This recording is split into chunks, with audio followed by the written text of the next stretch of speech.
ಮುಖ್ಯವಾಗಿ ಮಫ್ತಿಯಲ್ಲಿರುವಂತಹ ಪೊಲೀಸವರು ಮತ್ತೆ ಯೂನಿಫಾರ್ಮ್ ಅಲ್ಲಿರುವಂತಹ ಪೊಲೀಸವರು ಎಲ್ಲರೂ ಸೇರಿ ಮತ್ತೆ ಕೃಷ್ಣಪ್ಪ ಅವರು ಪೊಲೀಸ್ ಅವರಂದ್ರೆ ಭಯ ಪಡೋರೇ ಜಾಸ್ತಿ.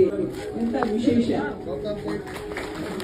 ಜನಸ್ನೇಹಿ ನಿರಾಶ್ರಿತರ ಆಶ್ರಮ ಸೊಂಡೆಕೊಪ್ಪ ನೆಲಮಂಗಲ ಮುಖ್ಯ ರಸ್ತೆ. ಜನಸ್ನೇಹಿ ಯೋಗೇಶ್ ಅವರಿಗೆ ವೇದಿಕೆಯಲ್ಲಿ ನಾವಿದೀವಿ, ಏನೋ ಭಯ ಪಡ್ಬೇಡಪ್ಪ ಅಂತ ಪೊಲೀಸ್ನವರು ಆರಕ್ಷಕರು ಧೈರ್ಯವನ್ನ ಕೊಡ್ತಾ ಇದ್ದಾರೆ. ಯೋಗೇಶ್ ಅವರಿಗೆ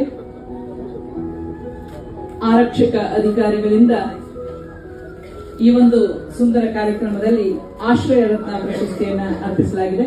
ಹಾಗೆ ಯೋಧ ರತ್ನ. ಮುಖ್ಯವಾಗಿ ಪೊಲೀಸ್ ಇಲಾಖೆಯವರು ಹಾಗೆ ಇನ್ನೂ ಸಾಕಷ್ಟು ಜನ ಗಣ್ಯರಿದ್ದಾರೆ. ಈ ಒಂದು ಪ್ರಶಸ್ತಿ ಸಿಕ್ಕಿದೆ ಅಂದ್ರೆ ಅದಕ್ಕೆ ಅವರೆಲ್ಲ ಸಹಕಾರ, ಪ್ರೀತಿ, ಆಶೀರ್ವಾದ. ಈ ಬೆಂಗಳೂರಲ್ಲಿ ಸಾಕಷ್ಟು ಸ್ಟೇಷನ್ಗಳಿಗೆ ಹೋದಾಗ ಅನಾಥರು ಸಿಕ್ಕಿದಾಗ ನಮಗೆ ಪೊಲೀಸರು ಮಾಡೋ ಸಪೋರ್ಟ್ ಇಂದಾನೆ ಇವತ್ತು 130 ಜನ